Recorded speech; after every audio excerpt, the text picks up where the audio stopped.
Assalamualaikum warahmatullahi wabarakatuh. Perkenalkan, nama saya Arya Mutia Salsabila dengan NIM 23552202018 dan rekan saya Putri Wijalestari dengan NIM 23552002071.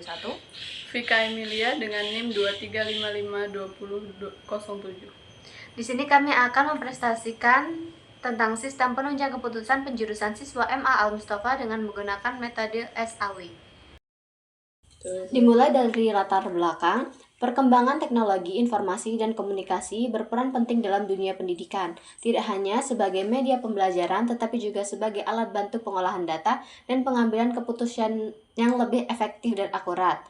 Menurut Effendi 2024, di MA Al Mustafa penentuan jurusan siswa merupakan keputusan strategis karena berpengaruh terhadap proses belajar, prestasi akademik, serta pengembangan minat dan bakat siswa. Menurut Amin DKK 2024. Namun, proses penjurusan masih dilakukan secara konvensional dan cenderung subjektif tanpa mengolah kriteria penting seperti minat, bakat, hasil tes kemampuan dasar, dan prestasi akademik. Lalu rumusan masalahnya adalah 1. Bagaimana rancangan dan penerapan sistem penunjang keputusan SPK dalam membantu pihak MA Al Mustafa menentukan jurusan siswa kelas 10 secara objektif dan sistematis.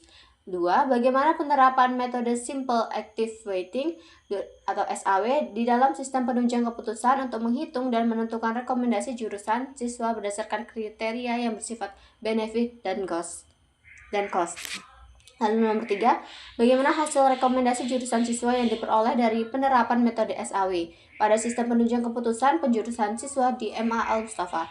Nomor 4, bagaimana proses penentuan jurusan siswa kelas 10 di MA Al Mustafa yang selama ini dilakukan oleh pihak sekolah. Nomor 5, bagaimana penerapan kriteria penjurusan yang telah ditetapkan dalam sistem penunjang keputusan yang menentukan jurusan siswa di MA Al Mustafa. Lalu ketujuannya adalah 1. Menghasilkan rekomendasi jurusan siswa kelas 10 di MA Al Mustafa yang sebagai dengan kemampuan akademik, minat, dan potensi siswa menggunakan sistem penunjang keputusan berbasis metode Simple Active Weighting. Lalu nomor 2, menyediakan alat bantu pengambilan keputusan bagi pihak sekolah agar proses penentuan jurusan dapat dilakukan secara objektif, terukur, dan berbasis data.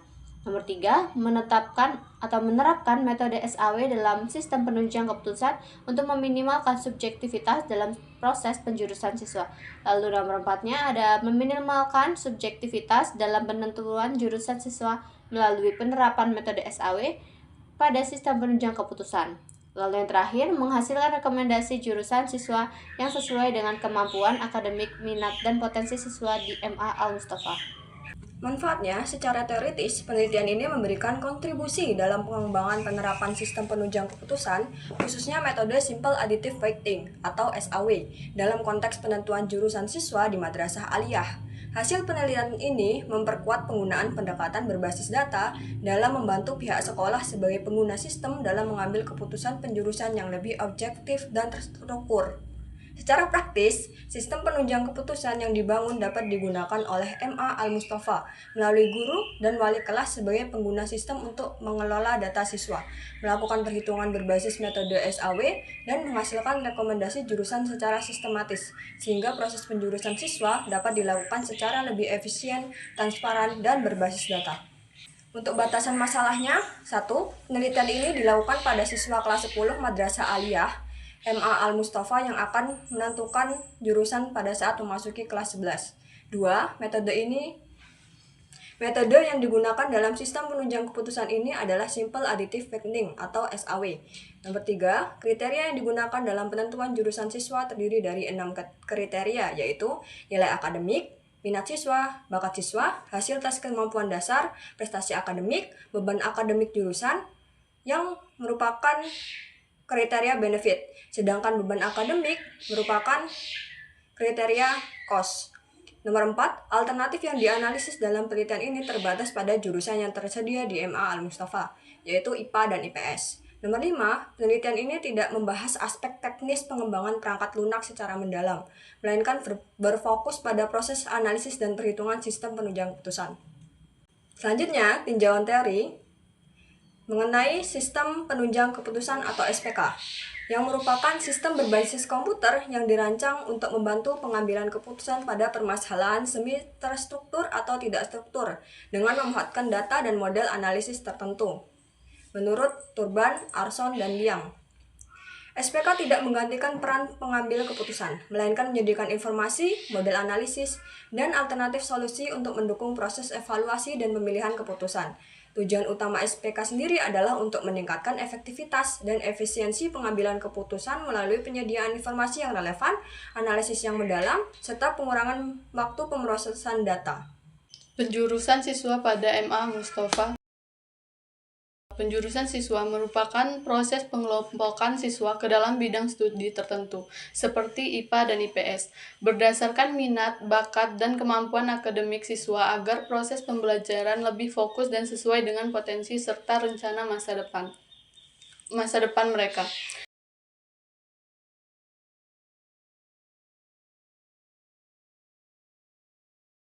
Penjurusan dipengaruhi oleh berbagai faktor antara lain nilai akademik, minat dan bakat, kepribadian, lingkungan keluarga, kebijakan sekolah, serta rencana pendidikan dan karir siswa.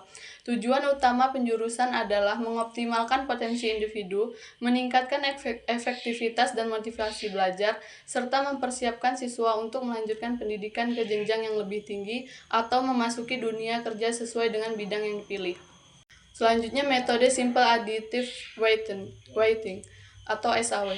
Metode Simple Additive Weighting merupakan salah satu metode dalam Multiple Attribute Decision Making atau MADM yang digunakan untuk pengambilan keputusan berdasarkan banyak kriteria. Metode ini dikenal sebagai metode perjumlahan terbobot, di mana matriks keputusan dinormalisasi agar nilai setiap kriteria berada pada skala yang sebanding. Kemudian dikalikan dengan bobot kriteria dan dijumlahkan untuk memperoleh nilai preferensi akhir. Alternatif dengan nilai tertinggi dianggap sebagai alternatif terbaik. Konsep benefit dan cost dalam metode SAW. 1. Kriteria benefit. Kriteria benefit merupakan kriteria yang nilainya memiliki korelasi positif, dengan artian semakin besar nilainya semakin unggul. Contohnya, minat siswa, bakat, nilai akademik, hasil tes kemampuan dasar, prestasi akademik, dan beban akademik jurusan. 2. Kriteria cost. Kriteria cost adalah kriteria yang nilainya semakin kecil maka memiliki arti semakin baik. Pada ranah penelitian ini, kriteria cost adalah beban akademik jurusan, karena semakin tinggi beban jurusan akademik suatu jurusan, maka semakin besar tingkat kesulitan yang dihadapi oleh peserta didik. Lalu ada tahapan metode SAW. Prinsip kerja SAW adalah menghitung jumlah tertimbang dari nilai setiap alternatif pada seluruh kriteria untuk memperoleh nilai preferensi akhir.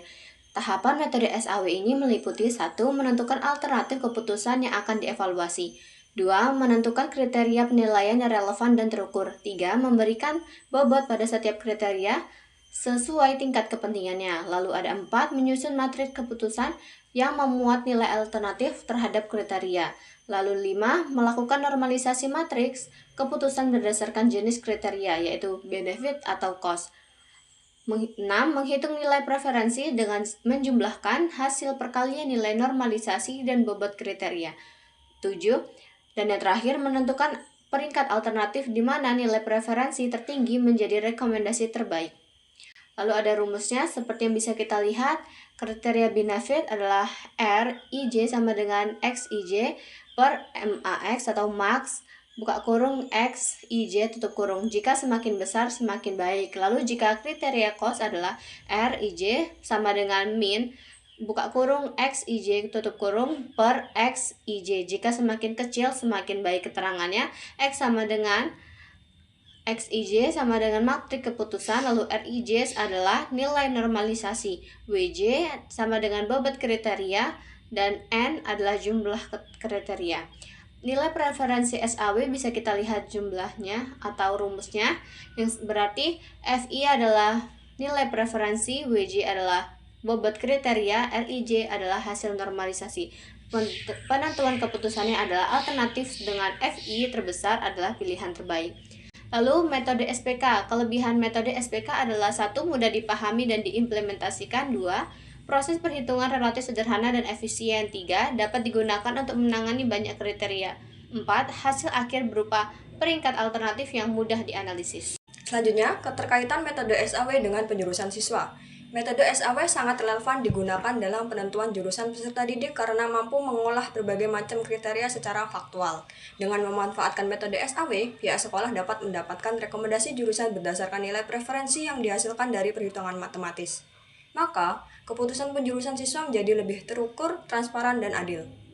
Kemudian, tahapan penelitian. Tahapan penelitian ini disusun untuk menggambarkan alur pelaksanaan penelitian sistem penunjang keputusan penjurusan siswa di MA Al-Mustafa dengan menggunakan metode SAW. Tahapan penelitian ini dilakukan secara sistematis agar tujuan penelitian dapat tercapai dengan baik. Adapun tahapan penelitian yang dilakukan adalah sebagai berikut, yaitu identifikasi masalah, yaitu mengidentifikasi permasalahan penentuan jurusan siswa di MA Al-Mustafa yang bersifat konvensional dan subjektif. Lalu ada studi literatur yang yaitu mengkaji teori dan penelitian terkait sistem penunjang keputusan SPK dan metode Simple Additive Weighting atau SAW. Kemudian ada pengumpulan data, yaitu mengumpulkan data siswa kelas 10 baik dari nilai akademik, minat, bakat, hasil tes kemampuan dasar, prestasi akademik. Kemudian ada penentuan kriteria dan bobot, menetapkan kriteria penilaian beserta bobotnya sesuai dengan tingkat kepentingannya. Lalu penerapan metode SAW, menyusun dan menormalisasi matriks keputusan, menghitung nilai preferensi, serta menentukan peringkat jurusan berdasarkan nilai tertinggi. Lalu ada beberapa penelitian terdahulu, yaitu dari Sri Wahyuni dan Harniansih pada tahun 2021 berhasil menerapkan SAW di SMK Islam Al-Amin Bekasi untuk mengatasi penjurusan yang hanya berdasarkan minat, dan hasilnya sistem berbasis web mampu memberikan rekomendasi jurusan yang lebih objektif dan efisien. Lalu ada Serelia dan Saf pada tahun 2020 mengembangkan SPK berbasis SAW di SMA Negeri Dharma Pendidikan dengan tingkat akuransi 96,92% dan tingkat penerimaan pengguna yaitu 82,5%, sehingga sistem ini dinilai akurat dan efektif. Lalu yang terakhir adalah Rohmah dan Asegaf pada tahun 2001 mengembangkan SPK dengan menggunakan metode SAW di SMK Negeri 1 Merangin yang terbukti membantu sekolah menentukan jurusan siswa secara lebih cepat, objektif, dan terstruktur dibandingkan metode manual. Selanjutnya hasil analisis. Hasil analisis berdasarkan hasil observasi studi literatur dan pengumpulan data di MA Al-Mustafa. Proses penentuan jurusan siswa masih dilakukan secara konvensional dengan mengandalkan nilai akademik dan pertimbangan guru tanpa metode perhitungan yang terstruktur dan terukur, sehingga berpotensi menimbulkan ketidaksesuaian antara jurusan yang dipilih dengan kemampuan, minat, serta kompetensi siswa dan menyebabkan sebagian siswa mengalami kesulitan dalam mengikuti pembelajaran karena jurusan yang dipilih belum sepenuhnya mencerminkan karakteristik akademi dan non-akademi mereka. Selanjutnya, analisis proses penentuan jurusan. Mekanisme penentuan jurusan siswa kelas 10 di MA Al-Mustafa dilakukan menjelang kenaikan ke kelas 11 dengan mempertimbangkan nilai raport dan pengamatan guru. Namun proses ini belum melibatkan pengolahan data multikriteria serta sistematis maupun pemanfaat teknologi sebagai alat bantu pengambilan keputusan. Sehingga hasil penjurusan cenderung subjektif dan belum memiliki dasar perhitungan yang jelas yang menunjukkan perlunya sistem yang mampu mengelola data siswa secara objektif dan transparan. Selanjutnya, analisis kriteria penjurusan. Berdasarkan hasil analisis kebutuhan dan studi literatur, ditetapkan 6 kriteria yang digunakan dalam proses penentuan jurusan siswa. Yang pertama, minat siswa. Preferensi siswa terhadap jurusan tertentu berdasarkan angket minat. Selanjutnya, bakat siswa. Kemampuan alami siswa yang diukur melalui tes bakat atau observasi guru. Yang ketiga, tes akademik. Nilai hasil ujian akademik yang mencerminkan penguasaan materi pelajaran. 4. Prestasi akademik. Pencapaian siswa dalam bentuk nilai raport, ranking, atau penghargaan.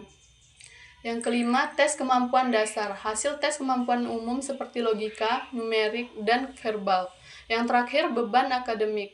Penilaian tambahan dari sekolah mengenai konsistensi akademik siswa. Sekarang kita akan ke analisis alternatif, yaitu alternatif dalam penelitian ini adalah peserta didik kelas 10 MA Al-Mustafa yang akan menentukan jurusan pada kelas 11, di mana setiap siswa diperlakukan sebagai satu alternatif keputusan yang dievaluasi berdasarkan 6 kriteria, yaitu nilai akademik, minat, bakat, hasil tes kemampuan dasar, prestasi akademik, dan beban akademik jurusan. Dengan data yang digunakan bersifat simulasi sebagai data uji dalam penerapan metode SAW. Lalu analisis kebutuhan sistem penunjang keputusan berdasarkan permasalahan dan analisis yang telah dilakukan. Diperoleh sebuah sistem penunjang keputusan yang mampu mengelola data siswa dan data kriteria penjurusan, melakukan normalisasi nilai berdasarkan kriteria benefit dan cost, menghitung nilai preferensi menggunakan metode Simple Active Additive Weighting SAW, menghasilkan perankingan siswa sebagai rekomendasi penentuan jurusan. Dengan adanya sistem penunjang keputusan ini, diharapkan proses penentuan jurusan siswa di MA Al-Mustafa dapat dilakukan secara lebih objektif, sistematis, dan berbasis data. Lalu ada metode pengumpulan data. Metode pengumpulan data berdasarkan jenis datanya. Data yang dikumpulkan dalam penelitian adalah sebagai berikut. Observasi, pengumpulan data melalui pengamatan langsung terhadap objek penelitian untuk memperoleh data faktual sesuai kondisi lapangan menurut Putri dan Murhayati 2025. Lalu ada wawancara, pengumpulan data melalui tanya jawab langsung dengan responden untuk mendapatkan informasi yang mendalam sesuai tujuan penelitian menurut Putri dan Nurhayati 2025. Data primer, data yang diperoleh langsung oleh peneliti dari sumber pertama, seperti hasil observasi dan wawancara, yang mencerminkan kondisi nyata di lapangan menurut Jurnal Business Management dan Akuntansi tahun 2025. Data sekunder, data pendukung yang diperoleh dari dokumen, buku, laporan, dan artikel ilmiah yang telah dipublikasikan sebelumnya. Putri Murhayati dan Sari tahun 2022. Lalu, metode perhitungan, tabel tersebut menampilkan nilai awal setiap alternatif siswa berdasarkan kriteria C1 sampai C6 yang digunakan dalam perhitungan sistem pendukung keputusan metode SAW. Baris nilai maksimal dan minimal digunakan sebagai acuan dalam proses normalisasi, di mana nilai maksimal dipakai untuk kriteria bertipe benefit dan nilai minimal untuk kriteria cost. Sementara itu, baris bobot menunjukkan tingkat kepentingan masing-masing kriteria yang akan digunakan pada tahap perhitungan nilai preferensi untuk menentukan peringkat alternatif. Kemudian tahapan menentukan normalisasi. Proses perhitungan pada metode Simple Additive Weighting atau SAW diawali dengan normalisasi matriks keputusan untuk menyamakan skala nilai setiap kriteria. Karena kriteria bersifat benefit, normalisasi dilakukan dengan pembagian nilai masing-masing alternatif dengan nilai maksimum pada kriteria tersebut. Hasil normalisasi menghasilkan nilai antara 0 sampai 1, di mana nilai tertinggi menunjukkan performa terbaik. Tabel normalisasi ini kemudian digunakan sebagai dasar perhitungan nilai preferensi dan penentuan tingkat alternatif. Lalu menentukan nilai preferensi. Nilai preferensi dihitung dengan cara mengalihkan setiap nilai normalisasi kriteria C1 sampai C6 dengan bobot masing-masing kriteria. Kemudian menjumlahkan seluruh hasil perkalian tersebut. Hasil perhitungan ini menghasilkan nilai preferensi untuk setiap alternatif, di mana nilai tertinggi menunjukkan alternatif terbaik dan menjadi dasar penentuan peringkat siswa. Berdasarkan tabel perankingan di atas menunjukkan bahwa A3 merupakan alternatif dengan nilai tertinggi yaitu 1,002 yang masuk ke dalam jurusan IPA, dan yang berada di peringkat terakhir adalah alternatif A4 dengan nilai preferensi yaitu 0,930 yang berarti dia harus masuk ke jurusan IPS. Kesimpulannya, berdasarkan hasil penelitian, metode Simple Additive Weighting atau SAW efektif diterapkan dalam sistem pendukung keputusan penentuan jurusan siswa kelas 10 berdasarkan berbagai kriteria yang relevan. Proses perhitungan SAW menghasilkan peringkat siswa secara objektif, sehingga sistem yang dibangun mampu membantu sekolah memberikan rekomendasi jurusan yang lebih tepat dan mengurangi subjektivitas dalam pengambilan keputusan. Selanjutnya, saran. Saran berdasarkan hasil penelitian dan kesimpulan yang diperoleh, penelitian selanjutnya disarankan menggunakan data real dari pihak sekolah agar hasil lebih akurat, mengembangkan sistem pendukung keputusan dengan menambah kriteria atau sub-kriteria yang lebih detail, membandingkan metode SAW dengan metode SPK lain seperti AHP, TOPSIS, atau WP, serta mengembangkan sistem menjadi aplikasi berbasis web atau mobile, agar dapat dimanfaatkan secara lebih luas dalam proses penentuan jurusan siswa. Sekian presentasi dari kami, maaf jika ada kesalahan dalam berkata. Wassalamualaikum warahmatullahi wabarakatuh.